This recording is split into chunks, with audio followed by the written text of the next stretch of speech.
It's a cold November night, and you have been handed a piece of paper detailing new regulations regarding the travel between East and West Berlin. You have not been involved in any of the discussions regarding these changes, but your job is to communicate these changes at a press conference. After you've detailed the changes at the press conference, a reporter hand shoots up and asks you, "When will these regulations go into effect?" You panic. No timeline was ever communicated to you. You search the notes given to you. Nothing. So in the heat of the moment, you give an answer that will mark the end of your country. As far as I know, it takes effect immediately, without delay. Das tritt nach meiner Kenntnis ist das sofort. Unverzüglich.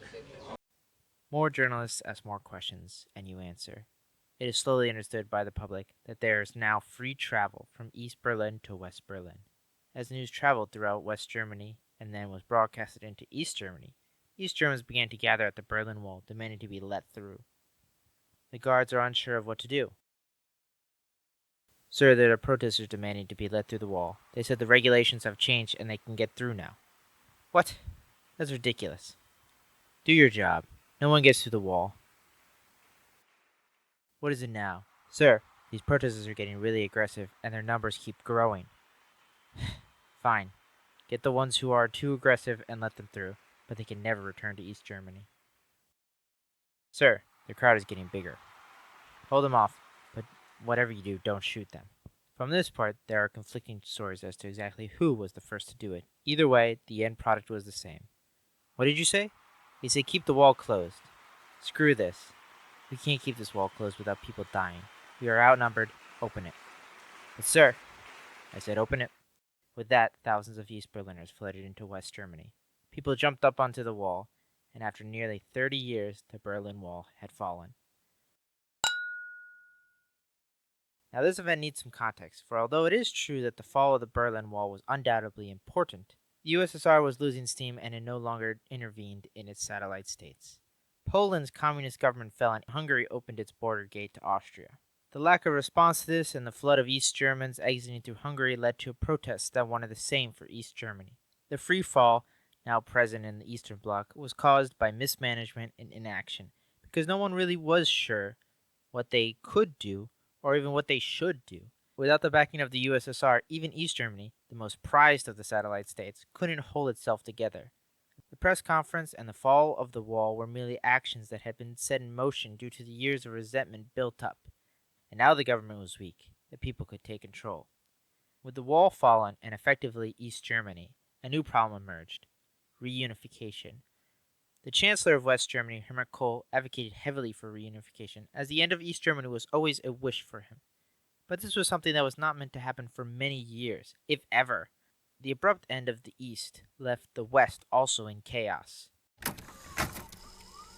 Well, it is true that many Germans thought that reunification would happen, or at least very much hoped it would happen. They didn't think it would happen overnight. They more or less thought it would happen over a gradual period of decades, maybe, or at least many years. But the reunification that took place happened almost overnight. After the fall of the wall, it was pretty obvious that Germany was on the track to reunification. Despite the high hopes of the West German Chancellor of the time, Helmut Kohl, people thought reunification was something that would take at least a few years to really achieve.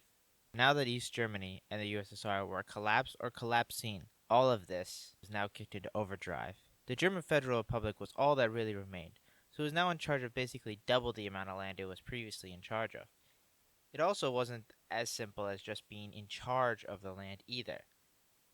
Let's put this in perspective of the modern day.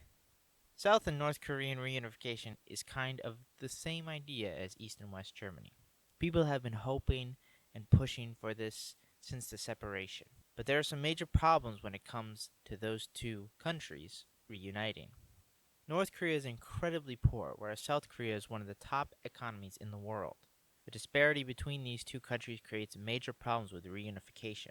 If a whole Korea were to exist, the South would effectively go bankrupt trying to bring the North up to just manageable level. Reunification, it's theorized, since we really don't know the true conditions in North Korea, would cause South Korea to go into economic and societal collapse. So it's not a great outcome. Additional context to add here is that when I say that Korea would lead to a societal collapse, or at least an economical collapse, this is under the context of if it is reunifying in the same way that Germany did. By that I mean over the course of a year or two. There are projections, including in the Reuters article and Goldman Sachs, that say it would be possible over many decades for Korea to actually rival the US in economy, and that actually unification would be really good, but that would take many, many years. So when I say societal collapse and things like that, it's more in the context of Germany. So if South and North Korea were to reunite the same way East and West Germany did over such a small period of time. Also, a unified Korea being competitive in the world market is also under the assumption that the collapse happens as they are currently now and not due to North Korea collapsing economically or war breaking out. So it's important to note that. So when I say societal collapse or economic collapse, that's under the conditions of a planned economic strategy for reunification.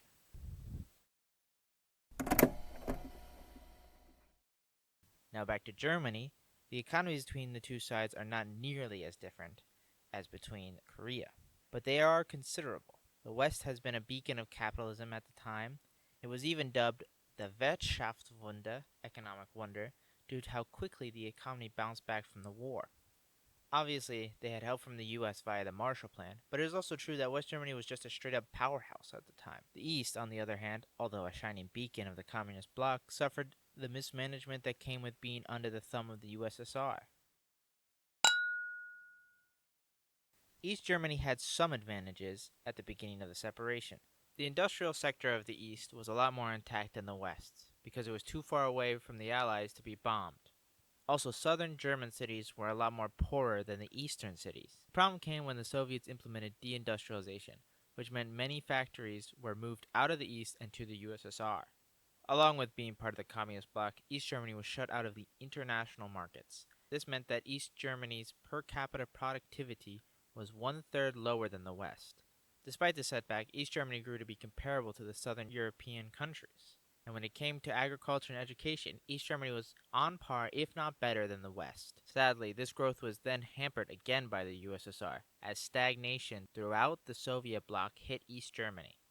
East Germany seemed to consistently be held back by the USSR, causing it to fall behind West Germany, which meant that reunification would come with more challenges. Two major policies helped greatly. The one-to-one conversion of West German marks to East German marks meant that East Germans that had savings did not just lose that overnight. It also meant that East Germans were not immediately thrown into poverty. On top of this, the privatization of small East German companies freed them from the strictly planned economies of the communist bloc. It also allowed outdated infrastructure to be brought up to speed. All of this meant that wages in the East grew substantially for the years following the fall of the wall. East German companies faced challenges as their products were not competitive in the new reunified Germany. West German companies were used to the highly competitive capitalist system. They quickly descended on the East like vultures. East companies were scammed or gutted as a result of having little protection from Western companies that only saw profit in the reunification and lacked compassion for the most part. On top of that, reunification also brought the breakup of state-owned businesses that employed large parts of East Germany. This breakup was entrusted to the Treuhandanstalt, which was also created by the East German government. Treuhand dissolved in 1995 and created high unemployment in the East that only started to decline in 2005. But, luckily, that has been falling ever since. Sadly, the East could not compete with the West despite its best efforts, which led to the best workers of the East going west, exacerbating the problems present in the East. The brain drain that was present during the Cold War still continued after reunification. These economic impacts left the East in shambles, but they also impacted the West. The West, around the time of the fall of the wall, was on the upswing from the recession that had hit in the early 1980s. Inflation, GDP, and exports were all doing great, and in fact grew in the first year or two of reunification. But in 1992, unemployment doubled and GDP growth slowed. Taxes were raised and spending cuts were leveled in order to save the economy. The debt grew and public spending disappeared. After brief wins, the new reunified Germany was paying the price for its currency exchange and doubling its land.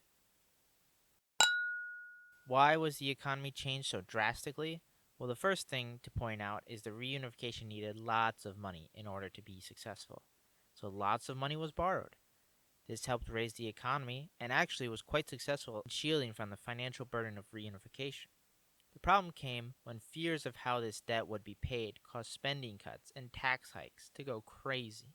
The Bundesbank, federal bank, had advised that reducing spending would prevent inflation, but in fact it caused inflation, along with the tax hikes that exacerbated the problem. A new fear came when borrowing requirements started to increase and was countered by indirect taxes and administrative price increases, which led to more inflation. This problem would be present till 1995 when inflation was finally under control. To put this all in perspective, the inflation rate around 1992 was at 5%. Ideal inflation rate is around 2%.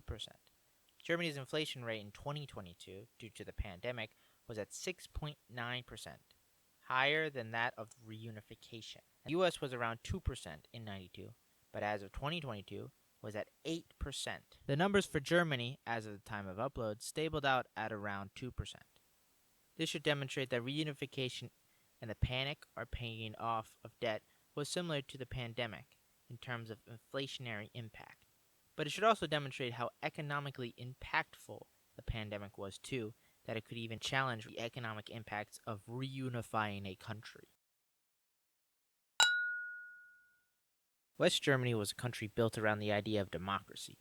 Elections were orderly and multiple parties came about. Free speech was something enjoyed by its citizens, and the power was with the people and their right to vote. East Germany, on the other hand, was a one-party state, led by the SED and policed by the Stasi. People were secretly monitored and their speech greatly restricted. Due to these strict rules, protests and dissatisfaction grew as time went on, and it is a part of the reason why people were so ready to fell the wall. The economy and politics gave them no sense of relief or hope. They risked protesting despite knowing the possibility that the military would get involved, like it had many times and years before in many of the Soviet bloc. Even though harsh rules created resistance, it also, post-reunification, created a more conservative outlook on life.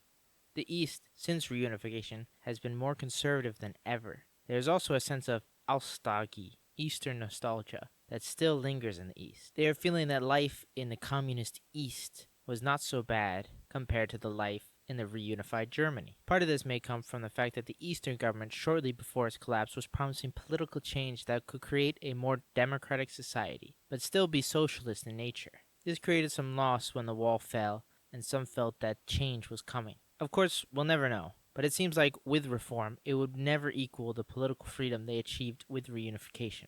The East German government had played a similar game when it came to welfare. It made small changes and extended the system, but not in a very significant way. This was by design, in order for the government to gain support. West Germany, on the other hand, had ended up having a better welfare program with a universally linked pension system and free and subsidized healthcare for those that qualified. The East German system was challenged with underdevelopment and political ambitions. So the fact that the East overall was underdeveloped compared to the West, and that it was a planned economy and a communist government, meant that most people were employed by the government. Since that government had just collapsed, Western companies picked off cheap, defenseless East German companies like vultures. Unemployment skyrocketed in the East, and the population began to feel like foreigners in their own country due to the rapid changes and conservative values that had been conditioned into them by their previous country. This meant that many in the East started to feel dissatisfied with reunification. West Germany had, of course, some major problems when it came to catching the East back up to speed. The West had to also deal with many problems, such as companies no longer having any real value, high unemployment, and inflation. The East was obviously directly involved with these problems, but the West and the East were one country now, and any problem that one side faced, now both sides faced, and the East wasn't exactly a thriving country before the reunification. All this is to say that although the economic challenges were great, they were fixable with enough time.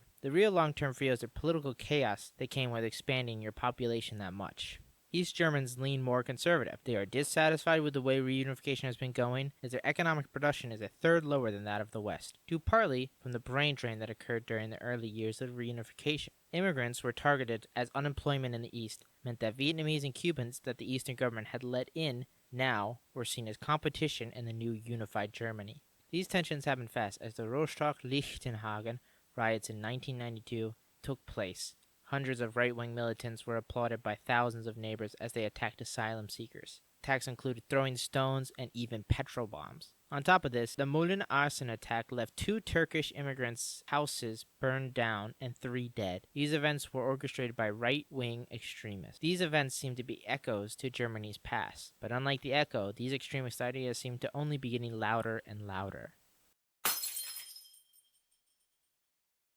The Alternative for Deutschland AfD, or AfD, follows the trend now present in most Western countries of an increasingly popular far right. The AfD, though, is special as it has capitalized on the East-West divide in Germany. While anti-immigrant sentiment is not necessarily unique to the East, the AfD has used the Eastern's dissatisfaction with how reunification has gone and aimed it at immigrants. The East's problems on mass unemployment, unequal pensions, lack of leadership positions, and Western elitism has changed into sentiment about foreigners and immigrants. They view them as having taken their jobs, or at the very least competition for their jobs. Some speculate that growing up under the East German rule has also conditioned them to be more comfortable with the AfD as it preaches conservative values, xenophobia, and overall has stricter rules. Some like to view the East as being better Germans as they are more disciplined and orderly. The main problem with the AfD is that they are extremists. They have been reported to downplay the atrocities of Germany in World War II, claim Germany was forced to invade Poland, and had plans to deport millions of German citizens. The AfD is now on track to be the most popular party in Germany. It holds a firm grip on the East, cashing in and exasperating the divide with the West. The AfD, though, is not a product of the reunification or even the East. It seems to come from the 1940s. It is another dissatisfaction. It is the loss of a war and an empire. Although Germans have moved on from this time, remnants of its toxicity are still present. Reunification has fueled these old sentiments as dissatisfaction has been levied at immigrants. East Germany has been doing much better than it was in the 90s, but it still faces struggles that politicians cannot ignore. These problems are the perfect place for the right-wing extremists to grow.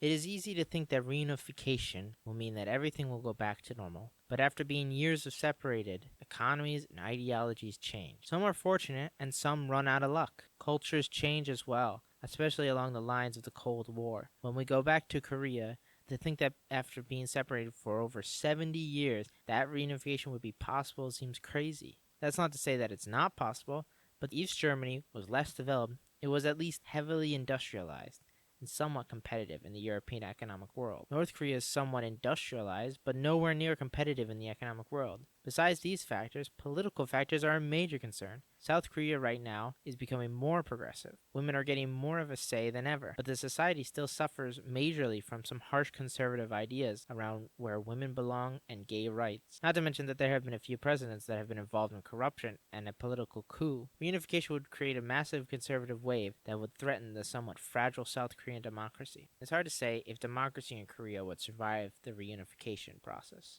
In Germany, it seems that democracy has stayed intact, but the AfD leans into anti-democracy rhetoric. In conclusion, reunification has so many factors to consider that although it was an incredibly abrupt and messy process in Germany, it has been successful. Germany has one of the highest GDP in the world. It leads the EU and is the powerhouse of Europe. Germany is a success story, and it is important to understand that even in its struggles of integration.